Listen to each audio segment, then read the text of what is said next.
This podcast is brought to you by Dragon Shield. Use code PLAYTOWIN5 at the affiliate link down below for 5% off to help support the show.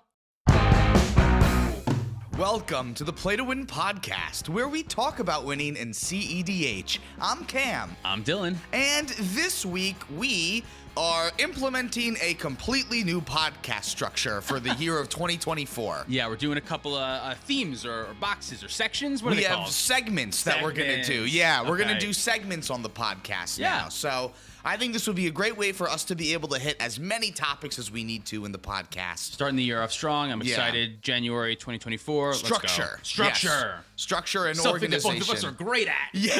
Yes, exactly. So we'll see how long it lasts and how well it goes. All right. But I'm excited to implement this new structure. Okay. So our first segment is called The Foreseeable Future, for as far as I can see it. Okay, I like the lengthy titles that are repetitive. That's a good start. Oh, yeah. No, these won't be like short and succinct segment names. No. Yeah. Yeah, I get it. Yeah, I mean, this is a good time to be talking about the future. It's January, beginning of the year. Let's talk about what we think's coming up. Yeah, so we figured this would be the predictions of 2024 time, basically, is what this is. Is this going to be, is this a recurring theme, this one in particular, where like every week we talk about the predictions of 2024? It could be. Okay. My other thought was that once we visit a segment, we never visit it again. That's even better. Yeah, like it's just, and like even if we do revisit a segment, it's titled differently. Okay. Yeah, right. but like we'll but talk about that slightly, later, like, but yeah, okay, but funny that's, for now. That's basically the premise. Great. There's a lot of different things that could come up this year. Okay. In the cEDH meta, as we take a look at, you know, how it's been in 2023, it's really gone through a lot of changes, and it changes quite a bit throughout the course of a calendar year as well. I would also say that strangely, the cEDH meta is kind of small enough where different regions might be different as well. Also true, yeah. So it's hard to get a full grasp of what the whole meta looks like, but we do have a lot of tournaments. We're getting closer and closer to kind of getting an understanding of what the cEDH meta can look like. So we're going to talk about where we see the meta going, right? Exactly, yeah. How it's evolving. And we can't talk about where we're going without knowing where we're at first. For me right now, a lot of my games have become very grindy, very Ristic study, very engine dependent. Tivit is still pretty good, although in the tournament scene, Tivit may be waning down a little bit. I feel like Tivit's at that point in its commander lifespan now where it's been the boogeyman of the format, and now people are learning how to play against it. Everyone knows you say clue instead of treasure, and now it's just having a harder time sticking its landing, where before, when less people knew how to play against it, it could like get away with more wins. I think you see the same thing with commanders like Woda. We talk about that all the time, yeah. They also, this is just kind of the life cycle of a competitive commander. The most powerful commanders that can be figured out often do get figured out, which is why things like Timnit and Crom often rise to the top, because you can't really do anything about them, and they're not even necessary. They're just how do you extra prepare draw, for them? right? Yeah. Yeah. But either way, I am still seeing the meta in a more grindy state, more engines, more focused on things like that. So for me, the biggest prediction is I think Seedborn Muse is going to make a comeback in 2024. That's a great card for grinding, so I can definitely see that too. Yeah, if we're grinding, if we're Ristic studying, if we're trying to get as much advantage as possible, especially with the One Ring getting much stronger, not that you need more help. You don't need something else with the One Ring to make it good.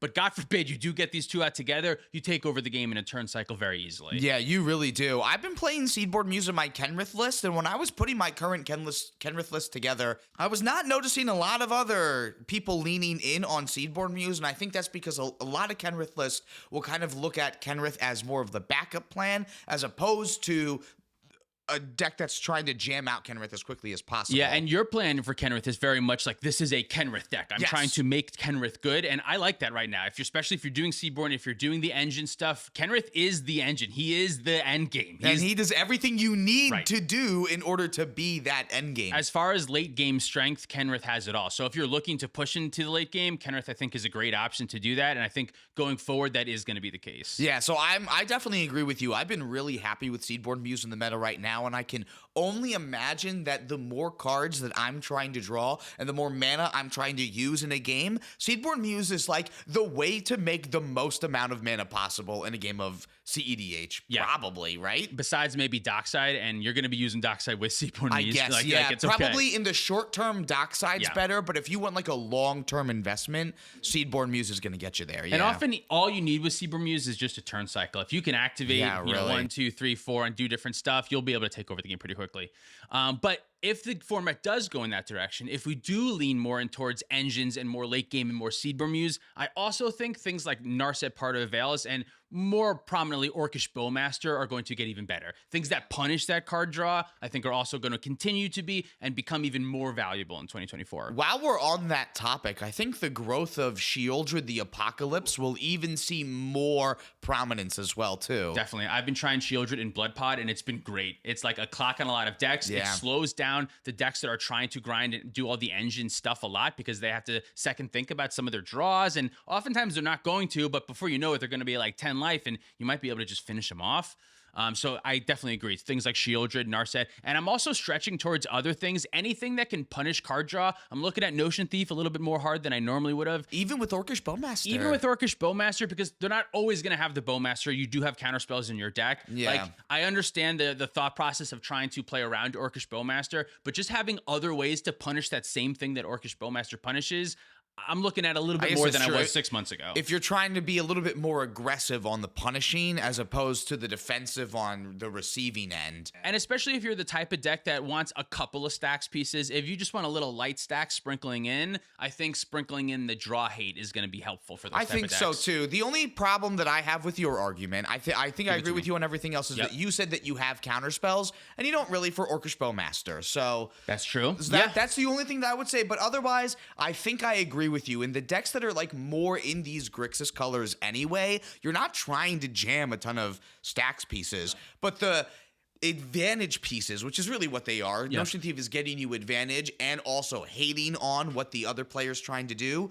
So it kind of, because it crosses those two boxes off, I think that's why that's going to be more acceptable, even with its fragile toughness. Do you think more hard counters will become more prominent because people are finding, oh fuck, I can't counter Orcish Bowmaster? Are we going to see more mana drains, more delays, more things like that? Definitely, and especially because the format's slowing down, you're going to have the time to hold up your mana more, especially because the more things you're going to want to do are at instant speed, like casting your own Orcish Bowmaster. Yeah. So I think having 2 mana counters is definitely going to be more important probably in 2024 than it's ever been. When we first talked about Stern's Scolding, is that the name of the Lord of the Rings card? Yeah, the creatures? Blue mana's counter that counters a creature with CMC 2 or less? 2 or less, I'm pretty sure. No, just 2. Just 2? Exactly 2? Let me scryf all this shit. It's called what again? Stern Scolding, I think. Fool of a Took. And I'm not sure that this is going to be good, but cards in this direction are things I'm looking at. Hey, I'm totally wrong. Counter target creature spell with power or toughness 2 or less. Power or toughness, so not CMC. Power or toughness 2 or less. So it would counter Orcish Bowmaster, Dockside, Thassa's Oracle, all the good ones. Normally, I don't like counter spells that don't counter spells, if that makes sense, because I want my counter spells to be good at stopping threats and also stopping being offensive and defensive. That's where I want counter spells a lot of the time, whereas this only is offensive. It stops you. It's not defensive. It doesn't protect you in any way, right? And what makes this work, like this is something you would play instead of a removal spell, like a traditional removal spell, like a Pongify, basically. Yeah. But what I like about having Pognify instead is that you don't need it for exactly when the creature's on the stack. Like, it gives you a lot more flexibility, and it can kind of also help you not hit the wrong thing too. And I get that this stops the enter the battlefield abilities the win too. Conditions. It stops the big win conditions and ETBs, right? But I feel like I like Dress Down more because Dress Down's going to be more universal, and even though it's a mana more, it draws a card. I can use it aggressively to help me win the game as well, and instead of like it just being a defensive thing. So I don't know. I don't think this is enough of a tool with everything else we have in the format. I agree. I want more cards like this in this direction. I don't think this is quite it. Just not this one. Just not this one, but more hard counterspells like this, I think, will be helpful in 2024. But oftentimes, by the time you're given an opportunity to counter the Thassa's Oracle, your opponent is protected. They have a Grand Abolisher. They have extra counterspells in their hand. They have a way to stop this. So yes, like, that they could have something is not the greatest argument, but more often than not, I want to stop them before they get too ahead. I want to have the option to counter the ad nauseum, not have to say the ad naus resolves, but after you have 30 cards in your hand and you try to cast Oracle, then I can counter it. Or like, That's not as helpful. Oh man, that's Whereas, also a situation that like you never hear about. Right. That like, oh well, they just have dockside extortionists all the time. Well, no, they don't have that. But like they found it with Necro, they found it with Ristic Study, they found it with the other thing that you couldn't counter with this thing. So the Christmas land, the fantasy, the peak is really good. It just, in my experience, it won't often play out. All of that, I brought this card up. I'm saying, like, I want more cards like this, and in the same breath saying this one stinks. Not this one. More cards one, like maybe. this, but not this one. Plus, like, the whole game, you're holding up 1 blue mana until one of these spells hits the stack, too. So you're also just kind of, like, nailing your foot into the ground and not allowing yourself to go ahead in maybe spots where you might need to. Right. Pay for Ristic Study instead of holding this up, or just like be a little bit more conservative and like hold up 2 mana with your dress down instead. Whatever the situation is, I just think there's, again, better things than, I don't know why we're talking about this card so much. What other cards do you think we should be playing instead more? of this Mana Drain? I want Play more Mana Drain, yeah. I want more versatile things that can counter the Thassa's Oracle, but can also counter the Ad Nauseam, the Ristic Study, the Engine. And honestly, that are going to give me a huge bonus for doing so, too. I want the tempo, yeah. So for me, Mana Drain is a big one. And then also I had one more thing, Path to Exile, removal spells, I think, in the same vein as Mana Drain. Extra ways to kill stuff on the board will be helpful, but more than Stern Scolding, I want Path to Exile first. Yeah, I know we've talked a lot about Path to Exile this year, more than I even thought that we would. Yeah. This year, it's immediately 2024. Shit.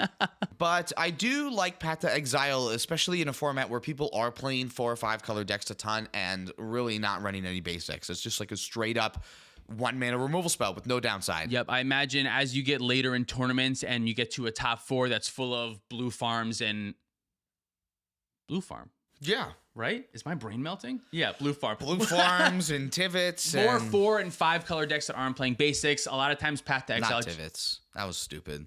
Tivit doesn't play basics. Cut that out. Oh, they don't? No, I play basics in my Tivits, but the other ones, the list that I saw, didn't play basics. A lot of 3-color lists don't because they just don't need to. I feel like I'm starting to run like 1 basic at least in some of my 3-color decks. I am definitely now. pushing towards that because I know the amount of times I like market how many times like Path to Exile is just better than Swords. Basically every time. It's a surprising amount that it's just they just don't have a basic to find. Not even just like that, but like in your 3-color decks, sometimes I don't even want to be tutoring my shock lands with my fetch lands. Yeah. I'd much rather just like be able to get a basic and save myself some life, especially if I'm in like Grixis even too. And yeah, I guess that's fair. Yeah, you want the option to do that in Grixis. That is fair. I wonder also if we are going down this grindy meta, this Ristic Study world. Do you think things like Winota could make a comeback, or things that put a pressure on the life total? Do you think stuff like that could make a comeback? Well, I think that if you're doing it in conjunction with other things that are presenting pressure on the life total, I think that would work out. The problem with Winota right now is that all the best ways to put pressure on life total are in black. Like the cards we've been talking about are Sheoldred and Orcish Bowmaster. And like if we look into like the Talion deck that we've been talking about a lot recently, Talion has that -2 life loss thing, and Exquisite Blood also is in black. Like these are all effects that Winota's not really getting. Winota does have access to Sardian Avenger, but I don't know how many Winota lists have been playing that. Yeah, that's fair. But it might be the direction that they want to go in. I do agree the way to deal the damage is going to be the black cards like Sheoldred and Bowmaster, but it makes me wonder if things like Sarah Ascendant might be a little better. I've often thought that card is just a trap. I don't think it's very good. But if your opponents are just sitting on a bunch of engines, I've had a ton of games in Tivit where I just have a bunch of engines and I can't close the game out yet, but I have a grip full of counterspells, but grip full of counterspells doesn't stop a Sarah Ascendant attacking every turn. So maybe? Yeah, that's true. I think if your Sarah Ascendant is doing something more than just pressuring life totals, I think it's helpful. Timna. If you're doing something with that, or like if you even have like a way to sacrifice it later, I don't know, just like something else than just being a life total adjuster, then I think that that's okay. But on its own, I think it might be a little bit not great. That's fair. Okay. But I can see where you're going with that. Like maybe like a Naya, maybe in like a Naya deck even, where like your whole strategy, like does Jetmir just get better in 2024 now? Maybe, I don't know. Maybe instead of Winota, like we're just adding green, playing Collector Oof, and leaning in more on that. Just try to kill your opponents, play all the big stuff. I also think about things like Dargo. Dargo quietly gets an extra tool, like once or twice a set, it feels like, that just does something with high power creature for a low cost, draws a bunch of cards equal to power, things like that. Dargo has the side benefit of also being able to beat face, so I wonder if Dargo decks will get a little bit better, maybe. Just exploding and drawing a bunch of cards every turn and then just attacking for 7 while you do it. Maybe Jessica Ishai. It's time to go back to Jessica Ishai and play more mid-rangey instead of Stormy. What about Ishai Dargo? 2 beat sticks in the command zone. 2 beat sticks in the command zone. Ishai gets huge, and the effects that you use for Dargo for the big power also translate really well there. Yeah, I might have some thinking to do about that. Some thinking must be done. I have a personal connection to Jessica over That's fair. Dargo, and I have a hunch that I'm not going to be good at Dargo math either. Dargo math is a little tricky at first, but you can get there. There's a couple mental shortcuts that I think help you out, but Dargo math is tricky. Jeweled Lotus is 5. Jeweled Lotus is 5. Lotus Petal is 3. Fetch lands don't count. Fetch lands don't count. I've made that mistake like twice, and it's like, I already knew this. Why did I make that mistake again? I feel like playing Dargo just opens me up to getting comments about how I'm misplaying. You will be made a fool of the first like 10 times you play Dargo, but after that, it gets really good, I think. Are there any cards or decks that you think might see less play? We've been talking a lot about things that are seeing more play, but let's go to the opposite of that. Less play. None come to mind right off the bat. What about you? Do you have an answer to this question? We have here in the notes that green cards just might see less play as we just keep leaning, which is funny because we just talked about how good Seedboard Muse might end up being. Yeah. But I feel like Seedboard Muse is good in the decks that are incidentally playing green and not leaning into green. Like, even though it's a double green spell, I'm still like kind of splashing it in my green decks a lot of the time. I think I would lean closer to Kenrith instead of Thrasios Bruise right now. Timna, or even Vile Smasher. I think Kenrith is the Seedborn shell that I'm thinking of when I think of Seedborn Muse, which Kenrith plays maybe a small handful of green cards and not the ones that I'm thinking about when we say green cards here. For me, mana dorks are getting less and less interesting, less and less powerful. They're not keeping up with the rest of the meta the way that we're going. Right? The only one that I'm playing now is Deathrite Shaman, and that's just because it has other utility and has 2-butt. It's basically also Graveyard Hate. It's good against Underworld Breach if you time it right.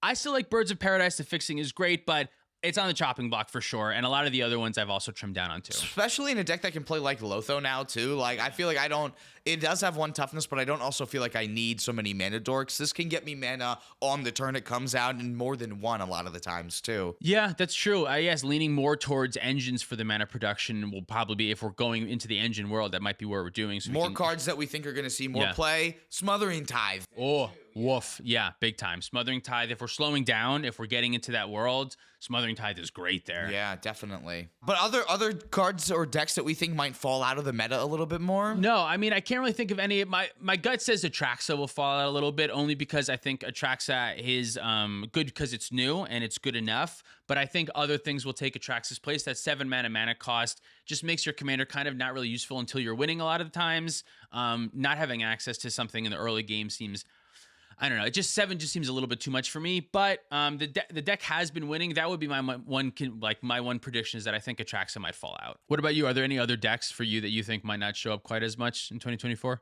Not until the meta totally shifts around. Yeah. Like, I think that we will start to see the meta kind of take a turn eventually at some point in the year. I don't know exactly when it will be, but part of me thinks that with everything slowing down so much, we're going to get to a breaking point where people are going to realize, well, we should just be playing fast decks again, because everyone's playing 2 mana counters. And if I can get a win on my turn 2 while it's still someone's turn 1, no one's gonna have interaction for my really quick win. Yeah, that's true. I mean, our format is a rock, paper, scissors, I think, a lot of the time. Exactly, so yeah. We will go through those cycles, and I kind of agree. If everyone does slow down and say, I'm not really going to get started until turn 3, I'm going to spend the first 2 turns kind of establishing my engines. Sometimes the ad nauseum player can just win through one Rhystic Study. You know what I mean? They can just wheel. Rogsai can be really good into those metas because you can get underneath them a lot of the time. So maybe we'll eventually switch back to turbo, but it's kind of hard to judge. It really depends on what cards get printed throughout the year. It really is. And speaking of cards that will get printed throughout the year, should we talk about some of the upcoming sets that are coming out? Yeah, let's talk about them. All right, so there's a lot of new shit that's coming out this next year. Murders at Karlov Manor is the first set that's coming out that we've already heard a little bit of rumblings about. Yeah. We're getting a Clue secret lair for that set. Okay. With some cards from the board game Clue. Nice, very cool. This is very exciting for me. My family is huge into Clue. Big Clue people. Big Clue, to the point where we finish a regular game of Clue way too soon. So my brother got the Clue Expanded Edition that has extra rooms and extra people, and now we have fun with it again. That's great. It's so fucking fun. This is also Return to Ravnica. Return to Ravnica? This is the Return to the Return to the Return to Ravnica. It's 3. This is the 4th time we've been here, or is it the 3rd? This is the fourth time, I think, right? This So is yeah, the fourth return to Ravnica. Because last time we were here, Dak Faden died, and it was the War of the Spark. Right, yeah, with Liliana and Nicol Bolas and all that. Yeah, they were all doing that. Who died? Do you know who dies in this set? I have no idea. I don't know the story really for Magic a lot of the time. I wish I did. I wish it was a cool anime, but I can't read a blog entry. I can't do that. I'm sorry. Honestly, anything that's read anymore, I can't really do. There has to be pictures. If there's no pictures, I can't find And it. honestly, the words also have to be coming out of a speech bubble, if I'm being honest. Yeah. Totally agree. I can't seem to find really quickly who dies, who the murder at Karlov Manor is. That's not important. It's probably Teysa. You know what? Teysa's probably dead. I feel like if this is a Ravnica set, we're going to get some good two-color stuff, right? Yeah, some definitely. good guild stuff. Do you think we'll get a new Niv Mizzet that will be really good and work with Food Chain again? We could. That would be pretty cool. Where is Niv Mizzet dead or alive? Do you know? I don't know anything about the story. Last we saw Niv Mizzet, he was the Living Guild Pact, right? Right, 5-color And it was still. the 5-color one that when at ETB'd, you get to look at the top 10 cards of your library, take as many individual color combinations as you want out of it, and then eventually we'll get a Niv Mizzet that works with Food Chain well, I think. It seems like we've gotten a couple that are close. If a new 5-color Food Chain commander would be cool. I don't really see First Sliver anymore. First Sliver Food Chain isn't really great. I don't really like that deck in general. Atraxa just seems better, right? But Squee is powerful, so if you have a good reason to run Squee with a Food Chain commander, that would be pretty exciting. Yeah, I think so too. I also expect 2-color cards are often 2 mana, and if they're any good, that means they'll be mid-range and control cards. They're probably not going to be turbo cards, just because turbo cards, you want to spend less mana on them, which kind of leads more into maybe this set will push more into the Rhystic Study world. You know what I mean? Yeah, more into like 2 and 3 mana like creatures even that will have some kind of long-term effect. I'm expecting more stuff like Lotho, more 2 mana, 2-color engines that do shit kind of like that, which pushes more us into that grindy Rhystic Study world. That's what I'm looking for. I think we're also going to see a lot of commanders that will be very close to cEDH playable in these 2 colors, but probably ultimately won't be long-term cEDH commanders just because they're held back by their color combinations. Yeah, we've gone over this a couple times. The best way to lose games in cEDH is to play 2 colors. Yeah, really. Really, just when you look at the conversion rates of the best decks, besides Kinnan, most of them are 3 colors and up. Most of them are 4 colors and up, really. I really can't see them printing another Kinnan in this set. Yeah, so like when that's your threshold of like you have to be about as good as Kinnan to see play as a 2-color commander in cEDH. Now, like, obviously, Obnixilis just came out and we talked about how good it was. Talion just came out and we talked about how good it was. The level is still Kinnan. And until those decks start winning, the level is still Kinnan. Maybe those decks are there. Maybe other decks at that power level and those commanders like that could be good enough, but Kinnan's still the level. And Kinnan's had a lot of time to prove itself too. True. These Talion and Obnixilis decks really haven't. So again, if you're watching this video like way in the future, you could be laughing at us and being like, oh my God, Obnixilis is like the top dog because so-and-so was printed this year. But at the same time though, again, they still have a big shoes to fill if they're going to get to that spot, even eventually. Yeah, definitely. When we're in singleton format, so the more colors you have access to, just the overall power of your deck just increases by a lot. So your commander has to be nuts for it to be good enough. We're also getting some Fallout commanders in 2024 as well, some Fallout cards. I know we've seen a couple cards from the set, but from what I remember, they've all been reprints so far. Is that true? There's a food chain. There's a food chain commander. Oh, what's a food chain commander? Food chain commander. Can we bring that one up? Mothman. Oh, we did talk about this briefly. Yeah, let's talk about Mothman real quick. The Wise Mothman is this card. Do you want me to read it real quick? It's read it. 1, a black, a green, and a blue for a 3/3 legendary insect mutant. It has flying, and when it enters the battlefield or attacks, each player gets a rad counter. So you become awesome. Whenever 1 or more non-land cards are milled, put a +1/+1 counter on each of up to X target creatures, where X is the number of non-land cards milled this way. So I think the problem is I have to read know. This? I'm sorry, that was too many words. I got to read this for myself. The problem is that this card doesn't explain what a rad counter is. Right. But I think the rad counter mills. And when it enters the battlefield, it mills, and that's what you're doing. You can infinite mana food chain to mill the table. A rad counter, I believe, says at the beginning of your pre-combat main phase, if you have any... Hold on. No, that's what radiation is. No, okay. So radiation, it's like a rad counter goes on the radiation. At the beginning of your pre-combat main phase, if you have any rad counters, mill that many cards. For each non-land milled this way, you lose a life and get a rad counter. So enters the battlefield, get a rad counter. At the beginning of your pre-combat main phase, mill that many cards? Hold on. Okay. Use food chain to infinite creature mana. Yeah. You cast Wise Mothman. Every time it enters, each player gets a rad counter. Each player gets a rad counter. You give everyone 1,000,000 rad counters. Yeah. Then you go to your pre-combat main phase right afterwards, which is your pre-combat. You have to wait? Yeah, at the beginning of your pre-combat main phase. Wait a minute. Let me think again. Oh, did you figure it out? This is what happens. Give it to me. So you give everyone infinite rad. I'm with you there. And then you pass the turn. Right. And then everyone has a radiation token that says at the beginning of that player's pre-combat main phase. That's what it is. If you have a rad counter, and they have infinite rad, you mill your whole library and you lose life equal to your whole library that you milled. Okay, so everyone still gets an upkeep, but that's it. Yes. And then they'll die. So everyone dies before you have a rad trigger that goes off. Right. Okay. Yes. In a Born Upon a Wind world, I don't like this as much as a win condition. I'd rather do Ukama, because I know the last Grixis player is going to be like, in upkeep before my main phase, Born Upon a Wind, win the game. And I'm sorry. I thought you meant I'm going to Born Upon the Wind, do this combo, and then die before my opponents die. No, not that. I think I'd rather Ukama food chain for this. If I want to do so too. a Sultai food chain. Because at least that thing's a beater. Like, at least you can put counters on Ukama, and Ukama can't be blocked. I'd rather do Ukama food chain too, but I've never played more than 5 minutes of a Fallout game. I will be excited when the Skyrim and the Elder Scrolls Secret Lairs come out. Is that coming? Is that happening? No, but like in theory, that would be cool. Now that we know that Bethesda is a company that they could be working with, like I'll also be excited for like if we do Dishonored. That's another little video game series I fucking love. Can they do RuneScape?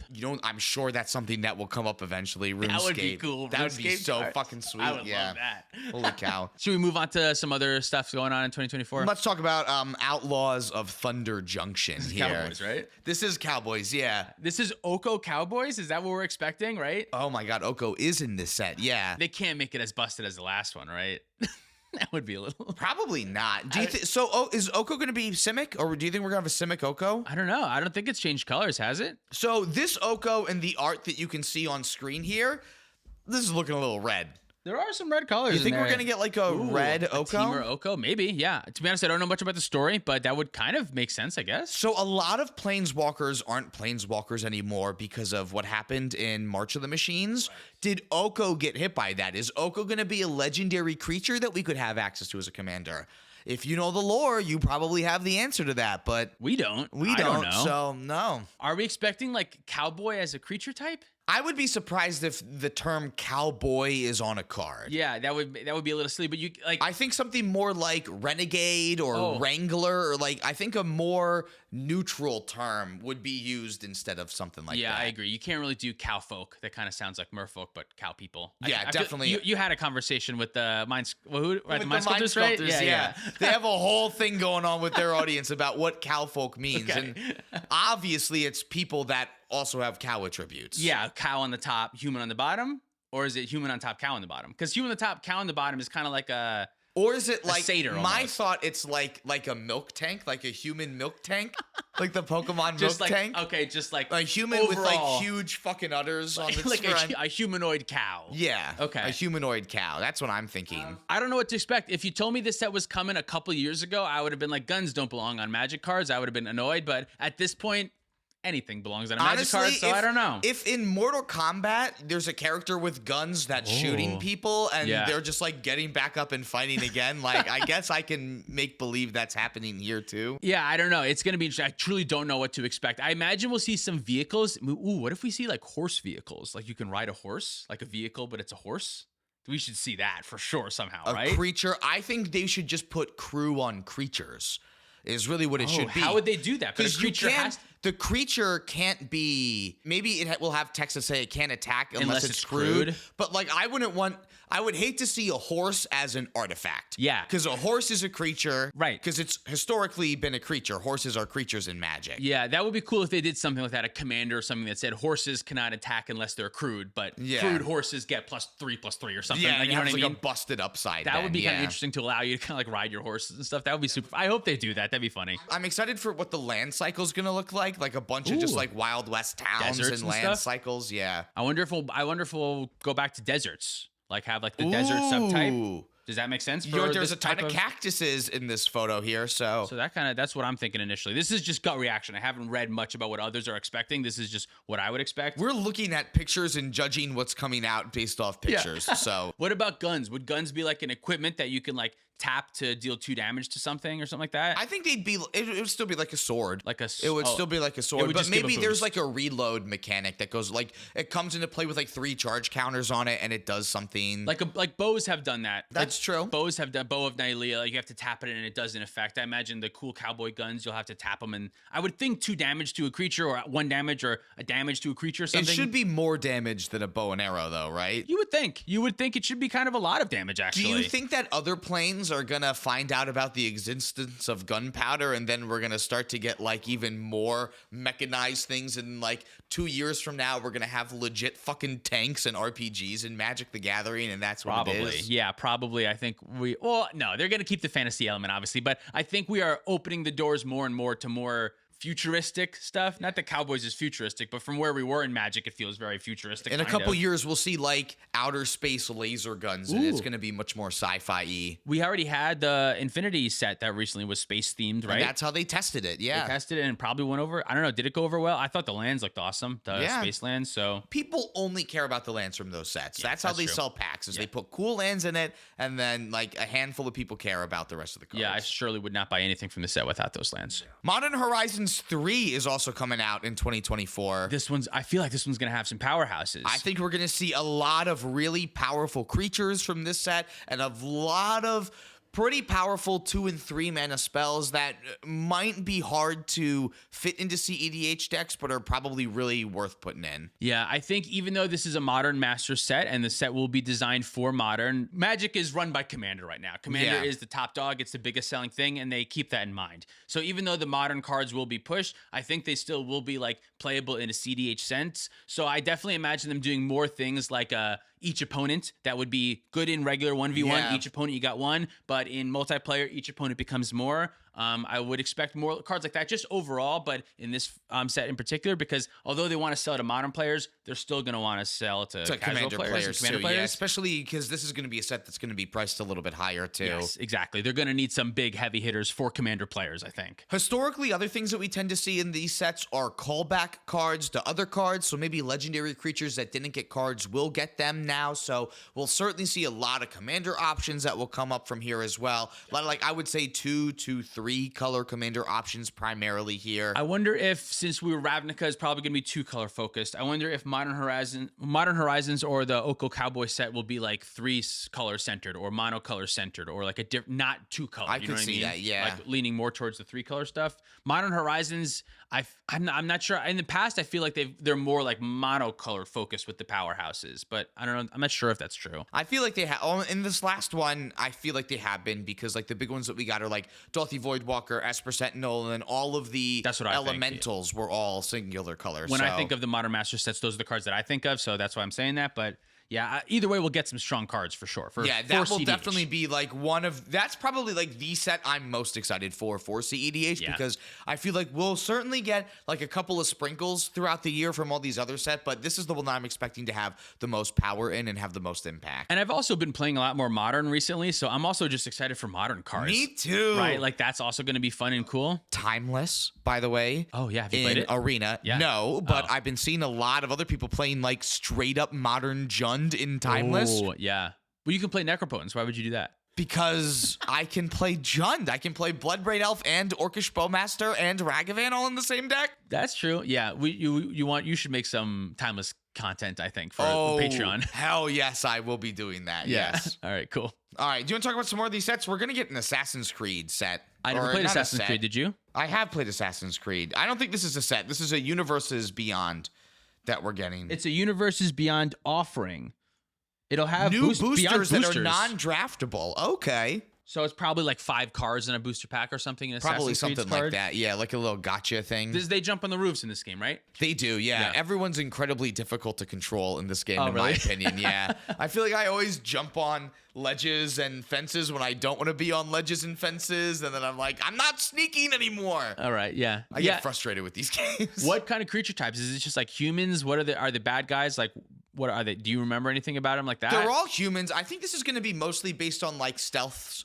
Rogue. I think we're going to see a lot of cool equipment too. I know the hidden blades, the hidden wrist blades are like a very iconic weapon from this game, so I'm sure that we'll see them. There's a lot of different, I don't know the full story, but this is what I know about the small amount of Assassin's Creed games that I've played. I finished 2 and I've played 4. Okay. And I know that there's always some kind of simulation that somebody's in where they're basically playing the game as this person in history, where you're walking around Italy or you're sailing the seas as a pirate. They travel time, right? Yeah, you're traveling in time. travels- You're in okay. Greece. The one for the PS5 I most recently played, you're a Viking, so you're in like England, in like Worcestershire and shit like that. I wonder if there'll be time walk, an extra turn type of spell or something like that. You know what? I could see that. Yeah, Something like Time Civ? Would Time Civ work? Yes, I could see that. Yeah. I wonder if they could reprint Time Civ as something in Assassin's Creed or just make something like it. But I think that the characters themselves that you go back and that you actually play as will get some legendary creature cards.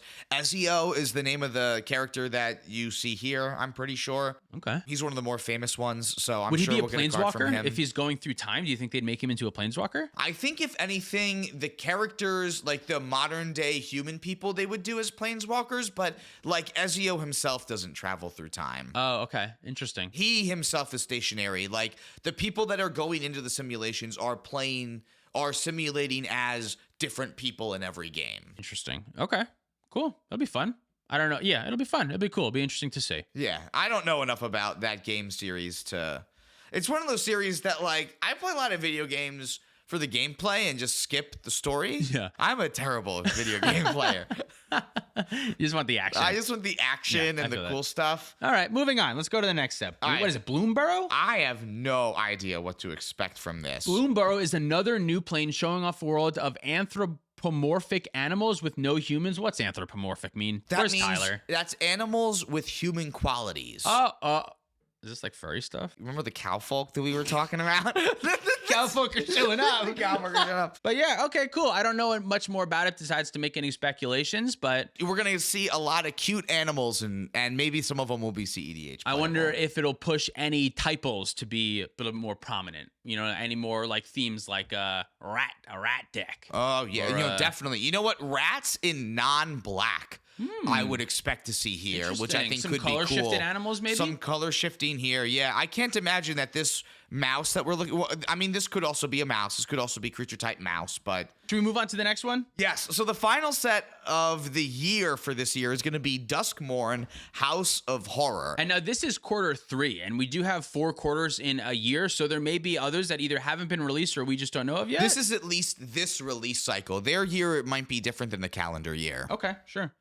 House of Horror. What the hell? That sounds really fun. Top-down modern horror set. Think 70s, 80s horror movie. And is this my dream? It's going to be different kinds of horror than Innistrad and Phyrexia, which you're the horror guy. What kinds of horror are Phyrexia and Innistrad? Well, so it's not going to be gothic, so it's not going to be vampires, werewolves, creatures like that. Okay. Phyrexian is also similar, like almost like alien type creatures, so it's going to be horror, so that probably means like Oh, like the cosmic horror kind of I stuff. wonder if we'll won't get see. like stuff like Freddy and Jason and like that type of horror. Because when you say 70s and 80s, I think like a guy in a mask or Mike something like that. Mike Myers and Myers stuff shit like that. So my gut says maybe we'll go there, or maybe we do like some of the more campy stuff. So it'll be kind of ridiculous and over the top and not quite as scary. Like big. I'm thinking maybe clowns and leprechauns Can and we get some stuff. clowns and leprechauns? Yo, maybe? killer scary clowns in Magic. It's Killer way... clowns from outer space. If we can get the secret lair for that, my life will be made. So yeah, that would be cool.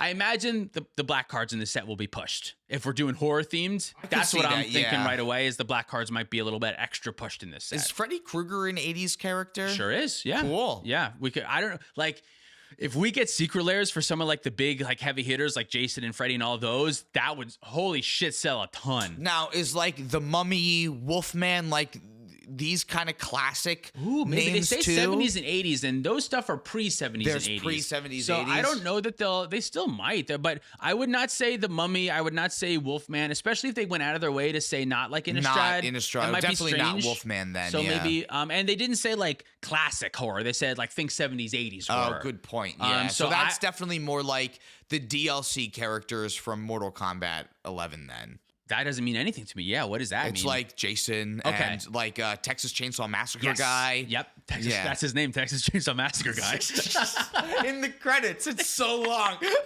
Texas Chainsaw Massacre. Yeah, that's when my first thought is I think we'll get some cards like that, which could be pretty cool. What about Hannibal Lecter? Ooh, yeah, I think Hannibal Lecter was. What year did that movie come out? Silence of the Lambs. I think that might have came out in like the early 90s maybe, but still, I feel like it's probably close enough. 91, yeah. 91, right? So, but yeah, we might get some sort of cannibal. I wouldn't be surprised if they stretched a little, you know? I'm sure they'll have like a whole cannibal clan, probably. Ooh, maybe. That'll be interesting. And I wonder if we'll get like some like other like horror tropes, like a girl running away who trips over something, or the guy who makes the stupid decision and tries to fight the guy and the guy just gets head chopped off or something like that. Like I wonder if we'll get any fun tropes like that. How Innistrad is kind of tropey. I mean, it says top down, and if I know what top down means, that means lore first, right? Yes, exactly. So yeah, that's what I'm looking for. For me, that's like a dream set. I'm really excited about that. No. No? Top down means they wrong? have the setting first. And by setting, I mean like they know the theme first. That's what I mean. Yeah, lore first. That's what I meant. Like it's. Oh, okay. Bottom up technically means lore first because they're building it off of the Magic story. They're taking the Magic story and they're saying, oh, this is what this character does in the story, so we're going to build it like this. Top down is when they go, well, this is Frankenstein. Yeah. We're going to make a card based on... That's top down. That's what I'm saying. This is top down. Lore first. Frankenstein. Source material is the word that you're looking for, I think. To me, lore means like Magic lore, which means bottom up. Source material is top down. No, bottom up is got the mechanics first, right? Like Innistrad was top down. Innistrad's top down, yeah. Yeah, lore which is first. They It's take about a vampire, the lore. They got the story, and then they make the card about it. So to me, I'm using the word lore to refer to the Magic story. You're using the word lore to refer to like the Dracula story.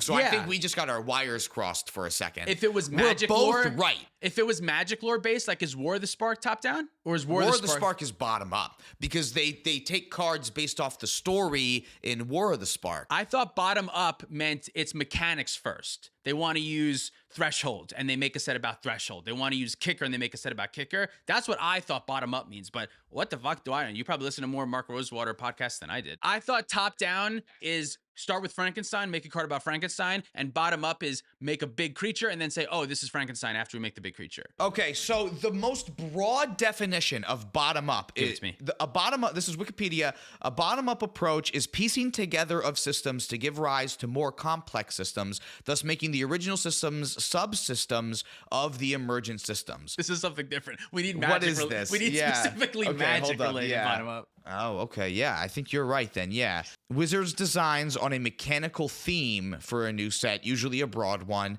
and designs an in-universe setting with that gameplay theme in mind. That's bottom up. So, okay. Yeah, so this set would be top down, like they said, and also War of the Spark is top down. So this is lore first. That's what this is. So it's going to be cool 80s tropes. It's going to be tropey, I think. That's my big prediction. Sometimes a bottom-up set never pins down a story or a location. Right, because the story's not important. Yeah. It's just... I totally just misremembered all this then. Wow.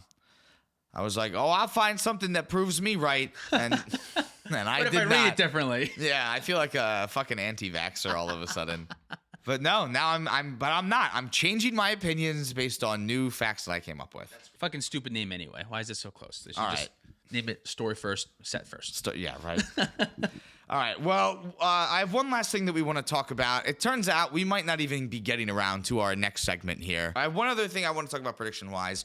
Do you have any predictions for the cEDH community in general? Now that we finished talking about the sets that are coming out next year, any predictions for what might happen in the community? Well, I think I said this a little before. The future of Magic is Commander. I think that's where all roads lead right now. So I would see more Commander things but more Commander events. I think that means more tournaments. I think that means more Magic cons. I think more things like tournaments where there are 100, 200 people, but only for casual Commander might pop up more. Things like Magic cons, which are a lot of casual play. But I personally haven't seen a ton of just like events that are for casual Commander. I see the cEDH tournaments and I see the big Magic cons, but I think smaller casual Commander focused events, and by smaller I mean like 1 to 200 people. I think more of those will happen, and I think also more cEDH tournaments will happen. More community building tournaments, I think, will rise up in specifically the Commander space. In person specifically, I want to say too, because we already do have a good number of online tournament circuits that are going on. I know Chaos is doing their own tournaments. Playing with Power does their Mox Masters circuit as well. But I know that we're also trying to get more quarterly circuits off the ground in our local game stores too. So I think, and there's people reaching out to us by email telling us about their game circuits that they're doing, even in like Europe and stuff too. So it's super cool to see that it's continuing to grow in more of a local setting as well. And I think we'll just see that more and more too. Yeah. And like you said a little bit, like I want to push that for us too. Like I want us to start more, pushing our local cEDH scene and building out like an actual in-person local scene. And I think others are wanting to do the same thing too. And I think we'll start to see a lot more of like the online push just continue to grow with it too. Sure, yeah.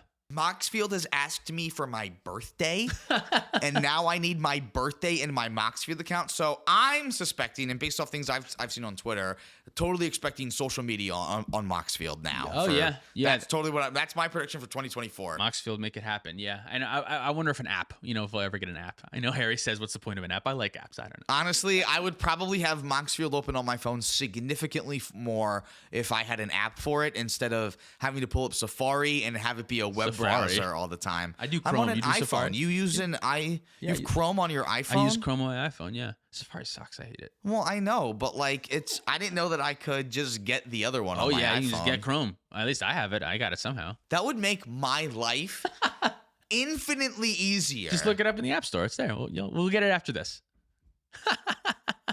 You know how you're talking about like we should do more content where we find stuff out? Is this what you meant? Yeah. We make a discovery. Yeah. You can download Chrome on your phone. That's so funny. How long have we been going for? Do we have time for another segment? 58. We can wrap it now, or we can, if you want to do another segment, we can.